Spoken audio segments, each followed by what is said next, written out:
Thanks for joining Jake and Josh on another Dolphins podcast. It was an ugly Sunday performance coming off the bye week. The Dolphins had a chance to return to 500 on the year with optimism growing that QB1 Tua Tagovailoa could return next week. Jonnu Smith scored an early 9-yard touchdown run, and Miami entered the half with a 10-3 lead over the Colts. However, uncharacteristic turnovers from Raheem Mostert and Alec Ingold opened the door for a 13-point second half by Anthony Richardson and the Colts. Indy's quarterback, Josh, completed just 10 of 24 passes, but the Dolphins were powerless as fourth-string quarterback Tim Boyle was launching passes out of bounds to our fourth-string wide receiver. The Dolphins have lost 4 of the last 5 games. They're averaging just 9 points per game during that stretch. Josh, where on earth do the Miami Dolphins go from here? Up. I hope it's up, right? I mean, I came into here just feeling absolutely derailed, and then listened to you help recap that. I mean, it just felt like another gut punch all over again. So they have to go up from here. That's my answer. But yeah, man, coming into this thinking, okay, this is a game that we could find a way to win, get back to 500, hand the keys back to Tua Tagovailoa, Dolphins, and we're just sitting here wondering where do you go from here? I guess is the biggest question. Bro, run the ball. We were told for weeks that all the Miami Dolphins needed to do to be successful is run the football, right? Let's bang our chest, be football guys. Let's run the football. Josh, the Dolphins ran the football 40 times. 40 times against the Colts, and they were averaging nearly 5 yards per carry. So what's the big deal, Josh? Why is running the ball such a big issue? This was the first time since 2012 that the Miami Dolphins ran the ball 40 times in the game and lost. So we are all very frustrated. And I'll be the first to say this, man. When we have a fan base that is talking out of both sides of its mouth almost every single day, what went wrong, man? Why the Dolphins ran the football? Why didn't they win? Yeah, we are all guilty of talking outside of our face, right? I mean, we go back and forth. I don't know, because I'm sitting there complaining about the one target each or one catch each for Waddle and Hill, and I'm sitting there saying that, and then you're right, man. All we want them to do is pound the rock. So they did what we wanted. It was not enough by any stretch of the imagination. And again, I just feel like as Dolphin fans, you no matter what they do, we can't be happy, but you cannot be happy with the way they performed out there. And to just think, coming into the year, we thought Jonnu Smith would, kind of change this offense. I think we're starting to see that, but we never in a million years thought that meant only one target each for Tyreek Hill and Jalen Waddle. So Dolphins got to find a way to get this thing back on track. I do think Tua Tagovailoa will help things, but I'm not going to be one to sit here and have any expectations moving forward, because with Tua, without Tua, there's some issues the Dolphins have to clean up. And I just hope they can figure out a way to get by, because, I mean, it just feels like just yesterday, Jake, we were sitting here talking about how awesome it was to have this offensive genius head coach. Everyone wants to fire him now. How awesome it was, to be a legit AFC contender. We're pretty much at the bottom at this point. So crazy how quickly things change, but the season's not. The season most definitely is not over. You're 2-4 on the year. And Josh, things are so much different than they were at the Seattle Seahawks game. That was a disaster, horrible performance. We were both, ripping out our hair for the idea that this doesn't look like the Miami Dolphins. There's no growth. There's no adjustments. There's no nothing. And this isn't going to make people feel a little better. But Josh, we're seeing the team kind of move in the right direction, but there are some underlying issues that have been a problem since Mike McDaniel took over as head coach, and those are still problems. And before I try to sweep anything else under the rug, we have to look at those problems. So consider this, Josh. The Dolphins ran the ball 40 times, 188 yards. That's 4.9 yards per carry. Devon Achane had a longest run of 15 yards. Raheem Mostert, a long of 14, and Jalen Wright had a long of 19. None of those are above 20 yards, Josh. The Dolphins, in order to reach the end zone every single week without Tua, needs to string together these long drives, 6, 7, 8, 9, reach up to 10 plays. Josh, I think each of the scoring drives that the Miami Dolphins had on Sunday were at least 9 plays. They reached 9 plays on the final possession of the game, and that's just because Tim Boyle was desperately throwing it out of bounds on 4th down. But what we see happening, man, when you have guys like, Liam Eichenberg on the field for 11 straight plays, and you need to be him for 11 straight plays, you're going to get the illegal motion. You're going to get the false start. And those have been issues for 3 straight years now. And I understand everybody's anger, frustration. This is a very undisciplined football team. That starts with Mike McDaniel. It's unexcusable that someone like Julian Hill is out there getting his 7th, maybe even his 8th penalty of the season at this point. I think he also had a drop pass at some point during this game. That stuff is entirely inexcusable. But we have to remember here, you're playing without your quarterback. You're playing without the biggest strength of this entire team. So the Miami Dolphins needed to find ways. Hey, let's string together these drives. And I thought the Dolphins game plan was great. Let's get 11 to 12 play drive. Let's go in and just try to move the football. However, the penalties, the fumbles, these are all situations that over the last 2 years, we were able to ignore a little bit because you don't run into those situations as often when you can just say, F it, Tyreek's down there somewhere, and he's actually going to look up and catch the ball. When you have situations where that's actually happening, you don't have all these opportunities for the penalties and the fumbles. So I think Miami's game plan against the Colts was a good one. I think it was great to see them run, for 5 yards per carry. I'd love to see more Jalen Wright than we did. But I think when the anger is being taken out on the Dolphins, we need to really focus on the development, the issues like the penalties, the inconsistencies, because those are all rightfully so. But Josh, what do you think? Did the Dolphins have a good game plan against the Colts? Because I'm kind of feel like they had enough to win against, on the road in a mall. No, the Colts don't play in a mall. Close enough to them all. I mean, I think you're right, man. I think, all week long we were talking about how they had to continue, and I think they have 41 carries the week prior. I mean, they were on pace to, continue to pound that rock. So we do see a transformation, seeing them try to adjust. But like you said, when you're, relying on these long drives, and then, you get this illegal shift or whatever it is, you get behind the sticks, then that's when everything just kind of unravels. You don't have that Tua Tagovailoa that can make those, some of those plays to convert on third down. So, I do think they had a good game plan. Again, I misspoke. They had 4 targets combined, Jalen Waddle and Tyreek Hill. But regardless, when you only score 10 points, those are the guys that you need to find a way, fabricate them touches. I mean, I guess that's my biggest gripe is I absolutely loved how involved the running game was. Again, you said Jalen Wright. I think he had 6 offensive touches or 6 offensive snaps, 5 carries for 33 yards, and those were all in the second half. Like I understand having faith in Guardian Cap, Devon Achane, and Raheem Mostert, but you have Jalen Wright. This guy is that feisty dude that can run between the tackles. You need to utilize him more. So that to me was a little bit crazy to see. So I'm spiraling out of control here. I guess my biggest thing is Tua Tagovailoa is going to get this team in the end zone. I just think at 2-4 right now, we're sitting here saying, is this season already behind us? And then you're talking about Mike McDaniel, and is he that guy that can hold these players accountable? We have not seen Danny Crossman held accountable for his shitty special teams. We haven't seen, different players held accountable for their poor play. So I think that still continues to be the biggest gripe. And I think over the next few weeks, you need to see Mike McDaniel hold people accountable, try to have a little bit more edge, because that's what's going to keep him around in Miami. So spiraling out of control here, Jake, but we absolutely need to see more out of this offense and this team in general. And I think once we get QB1 back, he'll help some of those problems. But to think this season's going to, just right itself and we're going to be sitting here all happy-go-lucky December, January, I can't get on that. The lack of accountability is so weird for me, Josh. Raheem Mostert, of all people, I'll follow Mike McDaniel to where the sidewalk ends. I'll go wherever he goes. That's one of the things we've been speaking about for years, that these guys are buddy. Raheem Mostert has incredible things to say about McDaniel. Of all the people in 3 years to bench for fumbling the football, he picked Raheem Mostert, who's averaging like 4.5 yards per carry. Don't get me wrong, man. This isn't like, hey, let's not see more Jalen Wright. I'm 100% for that. What is going through your mind when you think, Raheem, you're one of the oldest players on this team. You're a captain. We got to bench you, make you be accountable, but we're going to let Julian Hill, a second-year tight end, just continue to make the same mistakes, man. Those things are so silly. But when you see that, Josh, when you see those issues rise up, when you think about this, so the Dolphins, let me see where the play was. Tyler Huntley was sacked for an 8-yard loss on 2nd and 2 from the 2-yard line, the Colts 2-yard line, right before Jonnu Smith's touchdown.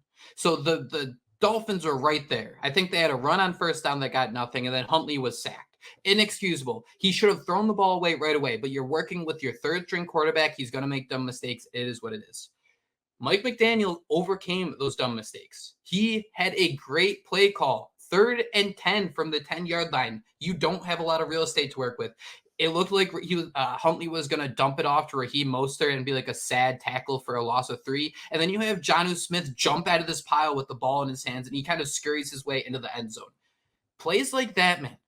Plays like that, seeing those situations where everything is going wrong. You have Tyler Huntley being a little goofy. You have first and goal from the 2, and you can't get 2 yards.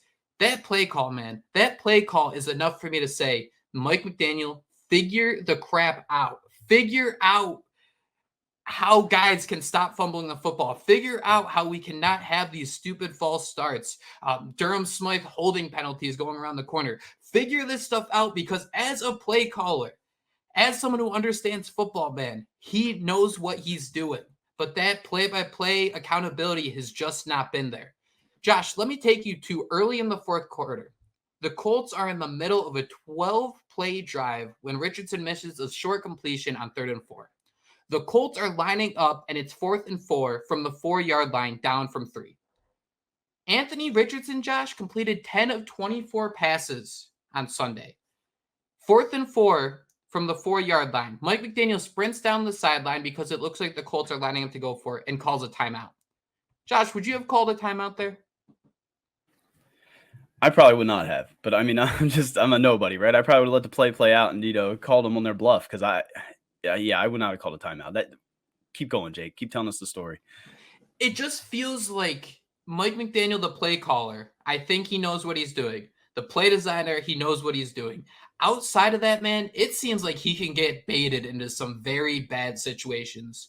Situation like this, hey, Shane Steichen, nailed his name, and the Colts, they bait him into using a timeout to start the fourth quarter. Well, that would have been great when you have a 4th-string quarterback in Tim Boyle at the end of the game. Wouldn't it have been great to have a second timeout? You have your defense. We have guys saying that Anthony Weaver should be head coach of this team after this week. If that's the case, you don't call a timeout and you let that unit go out there and see what it can do against the Colts. I think that was a risk-reward scenario, Josh, where I think the Dolphins should have taken the risk. Richardson did not have a good football game, commit to the run completely, and maybe he has a Josh Allen throw like that Dolphins game, what was it, week 2 of 2022, where he skipped a rock for the Dolphins to win that game. That would have been a scenario that I thought the Dolphins could have really gotten a step ahead and taken advantage. That I do agree with everyone. I did not do a good job of explaining this on Twitter yesterday. McDaniel's got to be better. Those situations, you got to just trust your guys. You have great captains, Calais Campbell, Zach Sealer, Jalen Ramsey, all playing awesome. I think you got to trust them in that situation instead of you lose the timeout, they kick the field goal, and that's not a win. That's a loss. Yeah, no, you're absolutely right. And I like that you brought that up, because it's just so frustrating as a Dolphins fan. I mean, I did not hear any of that Anthony Weaver stuff, though. That's kind of funny that the fans are already saying, no, he should be a head coach of this team after this performance. So I think you're absolutely right with Mike McDaniel being this, he can scheme things up. He's that type of mastermind. But when it comes to, the in-game decisions, the timeouts, the challenges, as we've seen, I mean, that's definitely something he needs to work on. I mean, what were your thoughts on those fumbles, though? You mentioned Raheem Mostert. He coughed one up. And then Ingold, he coughed one up. And then did they not?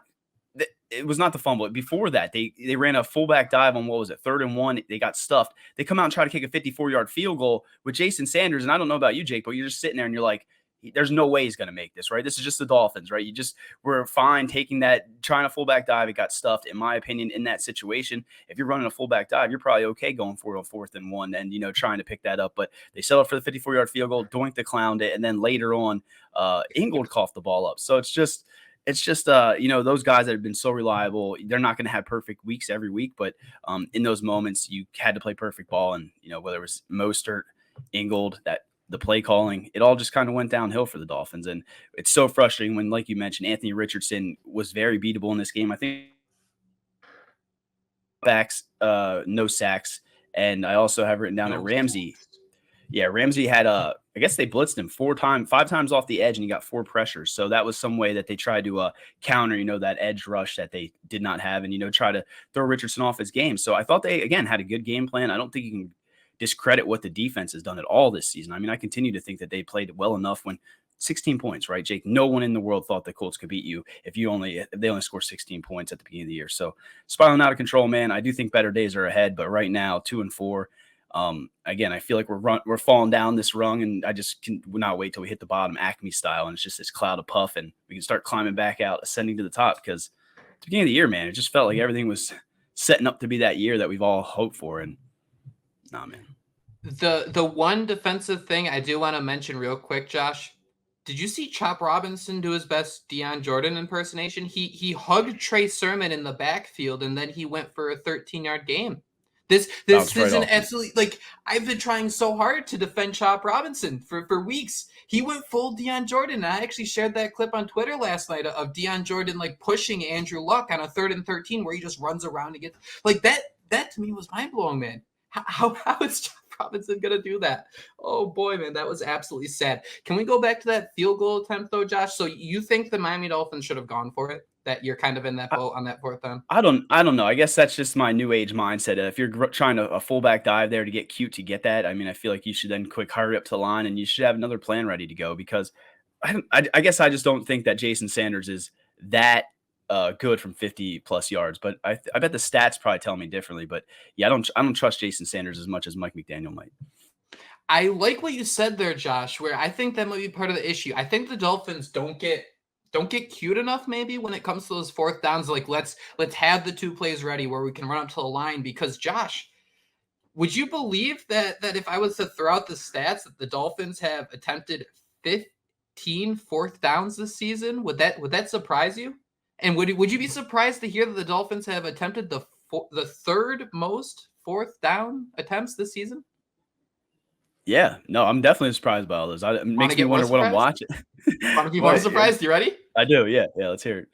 How many of those 15 4th down attempts have they converted? Can you want to take a guess? Was it? I want to say 50. You tell me. I was gonna say less than 50%. Two. Does that change how you feel about going for it on 4th down? Would that have made you feel a little different? Yeah, 100%. I wonder how much. I mean, we know Tua, it means a lot to this offense, but like you hear stats like that, and you're like, you'd be so much more confident trying out there with Tua behind center, obviously. So only 2 though. That's alarming. The two conversions are ahead of the Jets, who have 1 4th down conversion, the Bucks who have 1 3rd down conversion, and the Chargers who have 0. However, Josh, the Dolphins are 2 for 15. 2 for 15. The Jets, Bucks, and Chargers combined are 2 for 9. That is insane to me. And so when people were saying like, oh, we should have went for it. I get that, but you're on your 3rd string quarterback. It might have even been your 4th string quarterback at that point. Jason Sanders this year is 3 for 5 on kicks from over 50 yards. Kymie Fairbairn on the Texans is 9 for 10. Brandon Aubrey is 8 for 9. Chris Boswell on the Steelers is 6 for 7. Younghoe Koo is 5 for 7. Chase McLaughlin on the Bucks is 5 for 5. Cairo Santos is 4 for 5. And Will Richard is 4 for 4. Shout out Nick Folk. He's 3 for 3. Josh, I'm just saying all these random kicker names because Jason Sanders this year is paid as a top 10 kicker. I think, man, I brought this up because I put it in the same spot as those fumbles. That's why the Miami Dolphins lost this game. McDaniel needs to be better. There's a lot that needs to be better. But when I look at the reason the Miami Dolphins lost to the Colts, it's you have one of your most trustworthy players of Raheem Mostert give one away. Alec Ingold gives one away. One of those was in the red zone.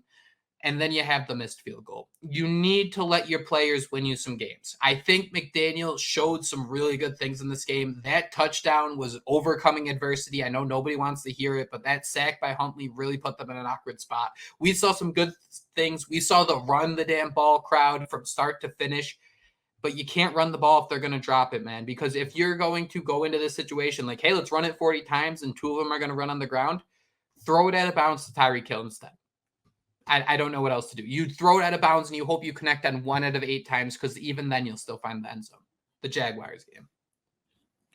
Yeah, and I think you're right. In games like this, 16-10, like you mentioned with the quarterback situation, you probably do take the points, right? You probably are feeling pretty confident. You pay Jason Sanders all that money.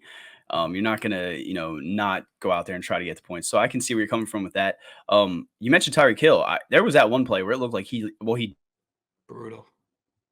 have been maybe a huge play. So you got to mention that with Tyreek Hill, and that was points that they could have potentially left on the field. And then I just want to give a shout out to Zach Sealer, because that man, I mean, we all saw him do that Superman dive and get that fumble. I mean, unfortunately, the result didn't come out the way we had hoped, but that defensive line, him and Calais Campbell, they're playing out of their mind, and just want to tip my hat to them. I also have another stat through to yesterday's 1 p.m. games. The Dolphins had the best defensive third down percentage in the NFL at 26.5%. So again, defense is playing good. I like what we're seeing out of the run game.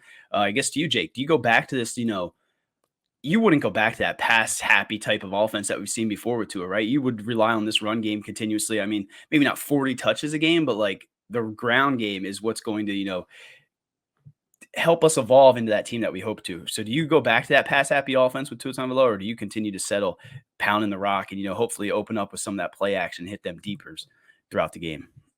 Dude, I would love to be that ground and pound team, but why didn't we draft a lineman in the first round? Like, why didn't we do that? Like if we were gonna be that team, they got Liam Eichenberg, baby, who continues to have penalties. Dude, it was so funny. There was a play where one of the announcers was like, "Wow, look at Liam Eichenberg with this great block." And what happened was, it looks like he's like slips on a banana or something, and he's like falling forwards, and he like kind of falls into a guy, and his like ass is in the air, and he like lands on a guy. It's like, look at that block, man. Liam Eichenberg was awesome. They got to start throwing the football, man. The running game is working well, and it's going to work well against a lot of teams. You can't run the ball 40 times in an offense that has Tua, Tyreek, and Waddle. You hear the boos, you hear everybody complaining, and then it doesn't look any better when you have like Tyreek and Waddle, laughing on the sideline with McDaniel during the game. Those are just so bad visuals as fans, just to have it like ingrained in your head for an entire week. But the offensive line kind of dictates how this team is going to run. Josh, you know what would make your second, third, fourth, fifth string quarterbacks all look better? If the Dolphins had a better offensive line. I think that's another thing too. When we look at McDaniel and we talk about how Tua can only run the system, I don't know if it's as much the system as it is just you have 2 seconds or the play is over and the ball's got to be out because of the offensive line. Maybe you could do things a little differently. You could be a little more basic and give yourself 2.8 seconds compared to 2.3 if you had a better interior of that offensive line. Maybe I'm just spitballing here, Josh, but I think when you have Tua back, you got to be throwing the football quite a bit more than you are right now. Yeah, no, you're absolutely right. And I think, the way these defenses have been playing the Dolphins, like you said, will be completely different when you have Tua out there. They're lining up with Tyreek Hill, Jalen Waddle. This offense is back to full health, and then who knows what can come of it. Your thoughts on that sideline interaction? You felt the same way? Like, what the hell are they doing? I mean, I found out it came at like the third quarter or something, and they're sitting there. It kind of almost seemed like they were joking about their targets compared to Odell Beckham's. You see Mike McDaniel laughing, and then from there on, I don't think that anything really changed. So you're right, man. Those are the visuals you absolutely don't want to see when you're paying those guys all that money to make plays. And whether it's Snoop Huntley, whether it's Tim Boyle, I still feel like you have Jalen Waddle, Tyreek Hill, you should be able to make some type of plays. If this was like the 4th game in a row that they combined for 2 targets or whatever it was, then I'd be like, guys, like what is going on here? This is an issue.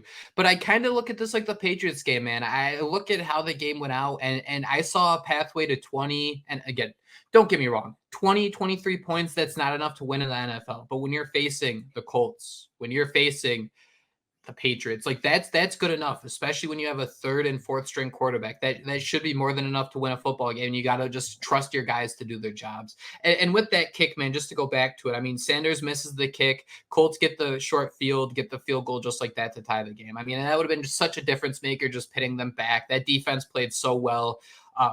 Another thing I wanted to talk about real quick, Josh, right before the half, the Dolphins gave up 3 points. I know people were pretty upset about that. I understand it. Like you don't want to give up something in the middle of the field, but 3 points at the end of a half, 3 points over 30 minutes of football, it could have been worse. I thought the defense, man, I have nothing bad to say. Just the Chop Robinson, man, that hug looking exactly like Deion Jordan. That's a disaster. Yeah, there was a couple of times I saw him. It looked like he was just getting completely erased, just whether it was, floundering around or whatever. So, I think anybody, saying anything bad about this defense throughout the first few weeks, I mean, you can nitpick, obviously, but I feel like the defense has done more than enough. So, 3 points, you're already up 10. I mean, the Dolphins had this one. They can tell you they had this one, and they need to be better moving forward. And I think it starts this week against Cardinals, Jake. We all know that's Tua Tagovailoa's baby. That was his coming out game, wasn't it? We'll see all the highlights all week on Twitter. Just same damn Tua highlights against Cards. You made a really good Photoshop. I think it was I think it was the Cardinals Twitter account did like a rocket power of Tua and Kyler Murray, and then you just crying Jordan the Kyler Murray one when the Dolphins won that game. We had Tua's coming out party. We had Brad Hartland's coming out party against the Cardinals. God, man, I get the pain, and we're 25 minutes, so I'm going to be a little more optimistic than we should. But man, this team looks a lot better than the Seahawks game, the Bills game. Those were teams desperate for answers, having no idea what to do. This offense can move the football, man, and it's just stupid plays by people making stupid plays, stupid decisions. That's about it. But I mean, I think there's a shot. I think they could be okay. You know what's going to happen. You love the in the hunt. It's going to be in the hunt the entire time. And then we're going to get to December, late December and January when we really need the answers solved. And maybe we're wrong. I hope nothing more than people retweeting my, battered and beaten fan, but Tua's not going to say this. Everyone's getting upset about that. I'm like, dude, all I'm saying is the season's most likely over and we shouldn't get our expectations up. But we're going to come on here every week, Jake, and we're going to talk about it. And we're going to continue to pick the Dolphins and we're going to continue to tell you why not the Miami Dolphins, because what the hell, man? We got how many games left? Like, there's no reason to sit here and fold, even if mentally and, emotionally, maybe we should. I think something that always gets me in trouble, Josh, is people they come on like, let's fire them. Oops, sorry. Let's fire them. It's week 6. Everything's over. Everything sucks. The season's so long, and like any decision you make, like long-term decision you make in week 6, I don't think is a good idea. So we could maybe reach that conclusion end of the year, but like I just cannot stand like the week 6 fire everybody, like it's over. Like the season is so damn long, and like the NFL has worked for the last, let's say, like 30 years, and even though during that time the Patriots won 6 Super Bowls, they've been trying to like make this league's parity. Like parity is so important, where something like this can happen. What, Josh? The Packers were 2-6 last year before making the playoffs, and I'm not saying the Dolphins should be comfortable at 2-6. But man, this has been therapeutic. I've been complaining a lot too, and I'm sorry. You can always tell me to shut up, and you can always backhand me with some comments you got. But what I was thinking, Josh, at 2-4, you want to spend a couple minutes here, wrap up the podcast win-loss for the rest of the schedule? You want to go through it? Let's hurt ourselves. Arizona Cardinals at home. The Dolphins, Josh, actually are surprisingly 1-2 at home so far this year. Will they improve to 2-2 against the Cardinals? Yeah, Tua's playing, right? Are we going to just assume he's going this week? I mean, knowing the Dolphins, they might push him another week. But yeah, I think if Tua plays, this will be a win. And I'm already being a sicko. What are we, 3-4 now? It's okay. They'll lose to Buffalo in week 9, right? November 3rd in Buffalo, that's a loss. So we're looking at 3-5. Yeah. We're not that dumb. We're not picking them against the Bills. And then, you have a quote unquote a longer week. You're waiting until Monday Night Football. You go to Los Angeles to play at the Rams. Josh, that defense is pretty bad. I think on the road, that'd be the game. That'd be the sucker game where the Dolphins improve. I think that'd get you to 4-5. You win in prime time. Tua plays well. You win like 30-10. That's the sucker game where you get back in. I think that kind of makes sense, doesn't it? Yeah. I was going to pick a win there, but I could also... I think it's a win. No, that's what I'm saying. I think the Dolphins win that one 30-10. Like that's like their coming out party, if you will. And then you have the Raiders at home on Sunday, November 17th, coming off that primetime game. Josh, how does that one go? Yeah, they're beating the Raiders. So what are we at? 5-5, and what, they have only lost one game since Tua came back against the Bills, and we're not 5-5. And that Vegas game, it'd be like an ugly. The Dolphins win it like 20-13. That's one where you see some penalties. You see some of these same underlying issues for the Dolphins we've ignored for 3 years. But it's the Raiders. We beat them. Who cares? You got the Patriots then at home Sunday, November 24th. I think that's a win too. And I'm just gonna skip that because the Pats are kind of butt. But Josh, then I wanted to take you to Thanksgiving Day, not only because of your chef, but because the Dolphins will be in Green Bay to face the Packers, man. One word. How does that game end?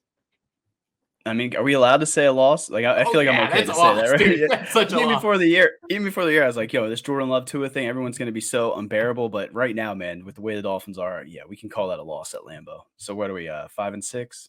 5-6.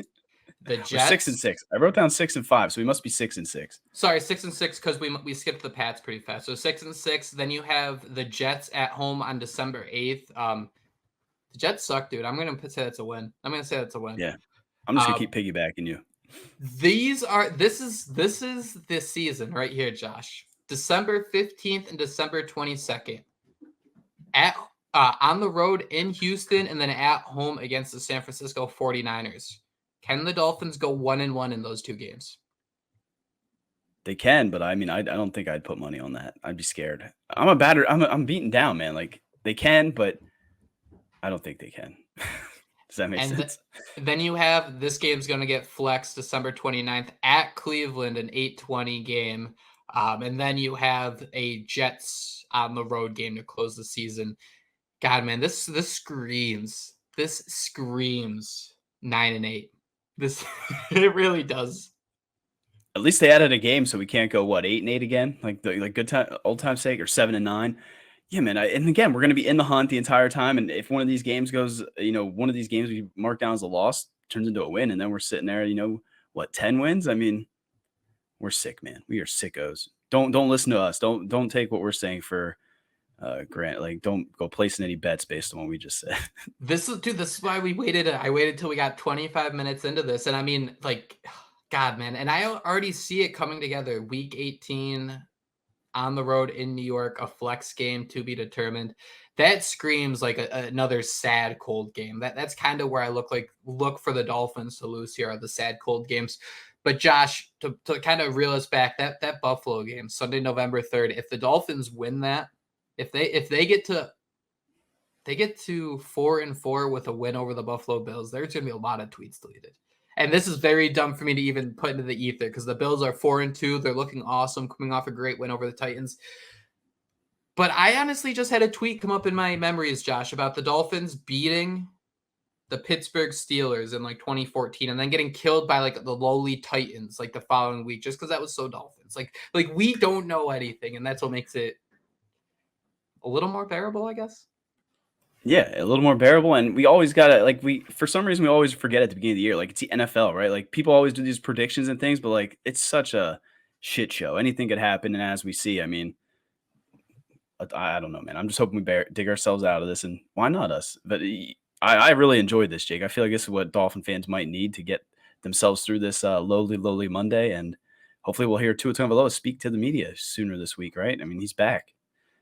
Dude, I want nothing more. Dustin Godin will be joining us. We'll be recording Tuesday afternoon with him for a show Wednesday morning. Well, we'll catch you up on some news, notes, some injuries from Sunday's game, and the availability of Tua Tagovailoa. If you're liking the podcast, or if you're just bearing through the podcast because the Dolphins are kind of miserable right now, please hit that subscribe button. It helps others find the show. And if you have the time, leave a review. That helps us out a bunch as well. If you would like to join the show, join the conversation, you can send us an email at AnotherDolphinsPodcast@gmail.com. Or you want to hang out with us a little bit, 560 WQAM YouTube channel. All our podcasts are viewable there. Leave a comment. We do some mailbags through those comments. So please let us know what you're thinking. I have a pretty good idea, but hey, always open to hearing it. Thank you all so much for joining us on this Loser Monday edition of Another Dolphins podcast. We will be back soon with another show, but until then, fins up.